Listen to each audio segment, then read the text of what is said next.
stated, the chairman of the business committee is indicating that the finance minister is sorting or seeking to get ample time to go and further consult. Mr. Speaker, let me state, as a matter of fact, throughout this period of the research, we on this side were never consulted or talked to about this, about the electronic transfer levy bill. And Mr. Speaker, at the Committee of Finance, our side of this House requested that as part of the practice of this House and supported by the Constitution and the standing orders,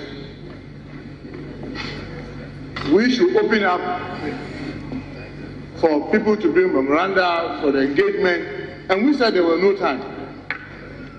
But now we are giving time to the Minister of Finance at his request. We should wait for him to do consultation, but we cannot even give this House time to consult. And Mr. Speaker, I want to make reference to the 1992 Constitution, and precisely Article 106(4). And with your permission, Mr. Speaker, I read: whenever a bill is read the first time in Parliament, it shall be referred to the appropriate committee appointed under the Article 103 of this Constitution, which shall examine the bill in detail and make all such enquiries. In relation to it. Corruption. It's an age-old canker, an age-old problem. Over the last decade, most countries have stagnated in terms of their performance. In fact, the global average has remained at 43, even as of 2021. And when you look at the data, we seem to be grinding to a halt. Why is it so? And why is it that Ghana seems to be underperforming? We get into the details this morning, but to kickstart the conversation, Isaac Kofi Ajay is here. Hey, you are bespectacled this morning. Some flex like that. I know good talk about it. You're good talk about. All right, so our in-house research man, Isaac, joins the conversation. So walk us through, what exactly are you going to be talking about? The 2021 CPI? Yeah. And we'll do some trend analysis. Right. So a full breakdown of what it means. Yeah. Let's get right into it then. Sure. So now let's start. Last year, 2021's report, it featured 180 countries, and the scale, as you know, is from 100, from 0 to 100. And then the global average, as you mentioned, is 43, out of 100. And then we have 2 out of 3 countries, scoring below 50, right, in 2021. So let's look at Ghana's, picture for 2021. So 2021, we were ranked 73rd out of 180 globally, and then our score was 43, which is equal to the global average. Now, this is where, the whole controversy is, the trend analysis. So now let's focus on the trend analysis from 2012 to 2021. Right.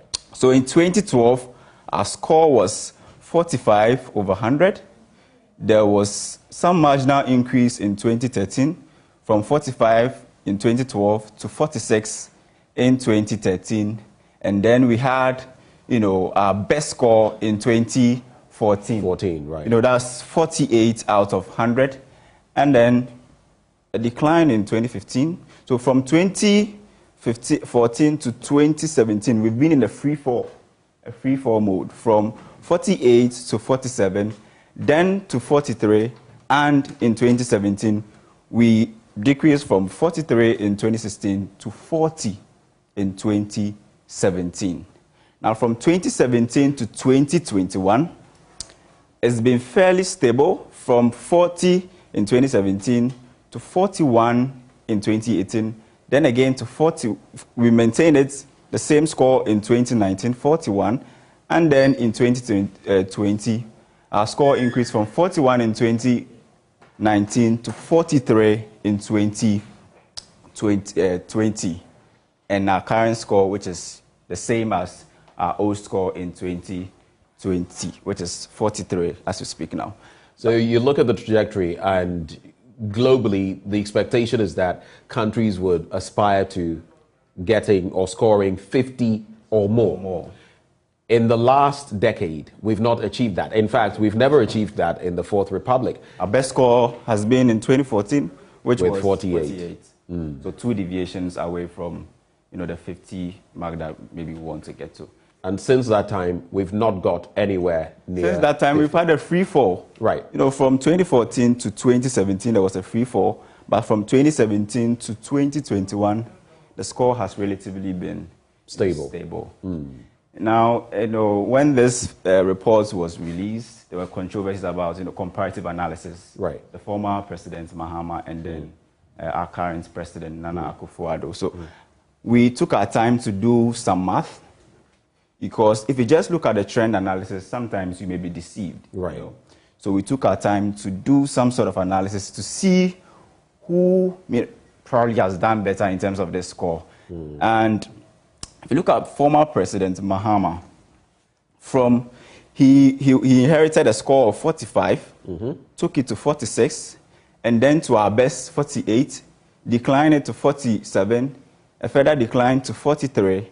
And that was when he left power in 2016. 2016. Right. And then President Akufo-Addo inherited a score of 43, took it down to 40, increased it to 41, maintained it in 2019, and then 2020, he took it to 43, maintained it in 2021. With a decline from 43 to 40, I've heard members of the current administration say that, the Global Perceptions Index, we're in 2022 and we're talking about the year 2021. Exactly. So they will tell you that, it was a spillover from 2016.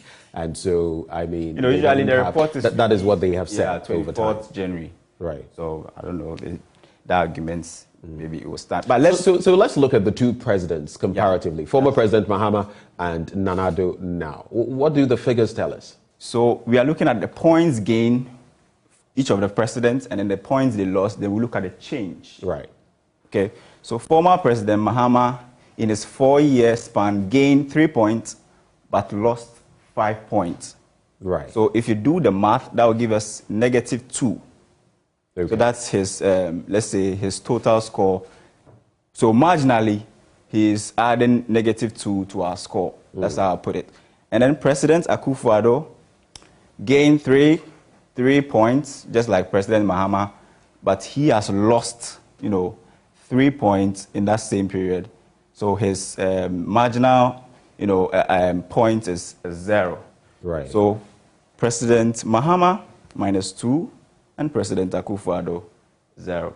So whether you include 2021 or you exclude it, it's still the same, because the score has been constant from 2020 to 2021. So in effect, when you're looking at the Global Perceptions or the Corruption Perceptions Index, both the NDC and the MPP have not really made any gains in terms of this specific index. Exactly. Nana Addo scoring 0, gaining, so 40 to 43, an advancement of 3 points, but then you look at the decline from 43 to 40, and that also affects him. So he has a net score of 0.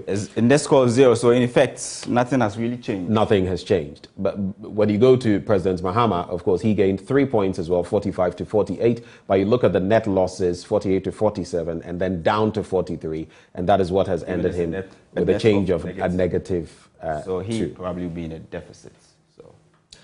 So quite a picture you paint. Let's look at, our ranking then in Africa. So let's take it beyond Ghana and sub-Saharan Africa. 49 countries were ranked. Ghana, our score is 9 out of the 49. So that's our place, our rank in terms of sub-Saharan Africa. Exactly. But the score is 43. 43. Our score is 43, but our rank is 9. Right. Seychelles is leading with a score of 70. A very respectable score. If you even look at the continental average. Yeah. Continental average, out of the 49 countries, we have almost, 44 out of these 49 countries scoring below 50. So if Seychelles is able to score 70, And that's a very good performance for Seychelles. And the least, I think, is Lesotho with a score of 36 and ranked 15. So this is, let's say, the top 15 that we have here for you. But the total is 49 countries. So let's look at the global outlook. A global outlook in terms of continent or regions. So Africa is having the least score. The least score. With even compared to Eastern Europe and Central Asia, which are also seen to be pretty corrupt. Yeah. So Western Europe is having the highest score with 66 out of 100, followed by the Americas with 43 and 49 for Middle East and Northern Africa. And then we have 45 for Asian Pacific, Eastern Europe 36, and Africa, Sub-Saharan Africa 33 for 2021. So now let's look at the top 10 countries globally. So Denmark is leading with a score of 88 out of 100. There was a tie. Finland is also in the first place with 88 points.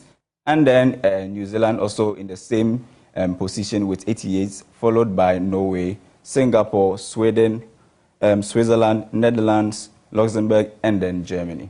So if you look at the least 10, Turkmenistan is having a score of 19, Equatorial Guinea 17, Libya 17, Afghanistan 17, North Korea 16, Yemen 16, Venezuela 14, Somalia 13, Syria 13, and the least being South Sudan with a score of 11.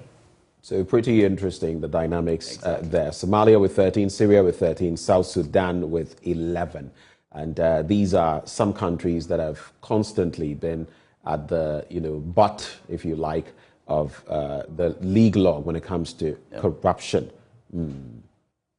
So let's look at the most significant 5-year movers. So in the span of 5 years, Armenia has gained an additional 14 points. Angola, which is in Africa, that's impressive, 10 more points in the span of 5 years. South Korea, 8 more points. Uzbekistan, 6 more. Moldova, 5. Ethiopia, which is also in Africa, 4. And then Venezuela has lost significantly 4 points. Honduras, 6 points. Nicaragua, 6 points. And then Canada. Canada has lost 8 points in the span of 5 years. So Ben, that's what you have as far as the Corruption Perception Index is concerned. Well, thank you for bringing us those details. We also know that Cyprus, Lebanon, and Honduras are all at historic lows this year. So what is the way forward? Well, we'll be getting into the details as we host our guests, Murtala Mohammed, Member of Parliament for Tamale Central. He joins me in the studio. Good morning. Good morning. We also have joining the conversation Edem Senanu, an anti-graft campaigner. He'll be joining us virtually. And we have Dr. Dixon Kisi, Member of Parliament for Anya Sotuom. It's going to be a discourse, yes, from the political elements, but also with the perspective of what exactly is new and where we are failing as a country. All of that coming to you right after this break.